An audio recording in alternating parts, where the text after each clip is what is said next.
নমস্কার, গুরু প্রণাম জানিয়ে আজকে আমার ভিডিও শুরু করছি। আজকে আমার ভিডিও যেই টপিকের ওপর করব সেটা হলো মীন রাশির ফেব্রুয়ারি ২০২৪ ঠিক কেমন যেতে চলেছে, কতটা সাফল্য, কতটা ব্যর্থতা মীন রাশি আনতে পারছেন সেই সম্বন্ধে আপনাদের ডিটেলসে বলবো।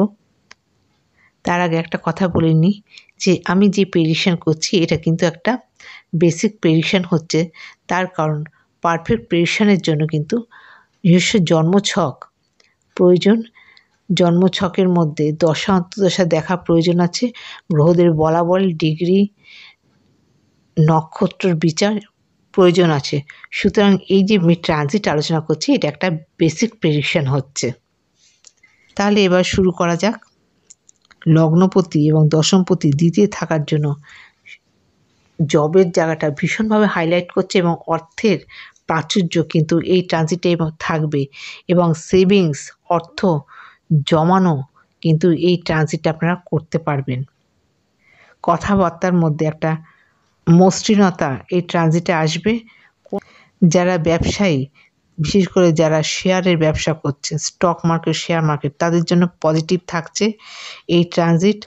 মকর রাশিতে আপনাদের একাদশে নবমপতি এবং দ্বিতীয়পতি একাদশে এবং সেখানে রুচক যোগের সৃষ্টি করছে। এক্সেলেন্ট সময়, অর্থের আগমনের জন্য এই সময়টা এক্সেলেন্ট থাকছে। এছাড়াও অর্থ কিন্তু আপনারা এই সময় সেভিংসও করতে পারবেন। বিবাহের জায়গা এই সময় শুভ থাকছে। এই ট্রানজিটে অনেক বিবাহ কিন্তু সম্পাদিত হওয়ার সম্ভাবনা থাকছে। প্রেমজ সম্পর্ক অনেক সময় দেখা যায় বিবাহের সম্পর্কে পরিণত হয়েছে। যারা এডুকেশন করছেন তাদের জন্য এই ট্রানজিট এক্সেলেন্ট থাকছে। বিশেষ করে আপ টু গ্র্যাজুয়েশন লেভেল পর্যন্ত ট্রানজিট শুভ থাকছে। চতুর্থপতি সপ্তমপতি একাদশে থাকার জন্য এডুকেশন সেক্টর যেমন ভালো হবে, এডুকেশন ভালো হবে এবং পার্টনারের সাথেও কিন্তু একটা সুসম্পর্ক বজায় থাকবে। বিবাহিত জীবন শুভ থাকছে, সামঞ্জস্যপূর্ণ থাকছে। লগ্নপতি এবং নবমপতি দ্বিতীয় থাকার জন্য ভাগ্যের পূর্ণ সহায়তা কিন্তু আপনারা এই ট্রানজিটে পাবেন এবং পিতৃ ব্যক্তির কাছ থেকে সহায়তাও কিন্তু এই ট্রানজিটে আপনারা পাবেন।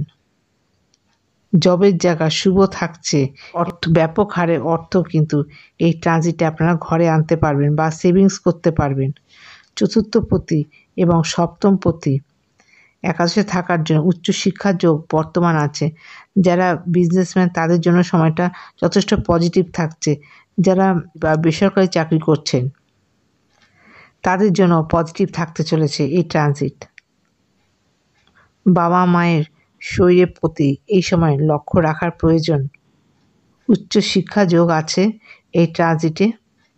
তৃতীয়পতি এবং অষ্টমপতি একাদশে থাকার জন্য আনএক্সপেক্টেড কোনো গেইন এই সময় হতে পারে। শ্বশুরবাড়ির থেকে কোনো হেল্প এই সময় পেতে পারেন। বিদেশে যেতে চাইছেন তাদের জন্য এই ট্রানজিট এক্সেলেন্ট থাকছে। আশা করছি প্রয়োজনীয় তথ্য আপনাদের জানাতে পারলাম। আজকের মতো এখানে শেষ করছি। নমস্কার।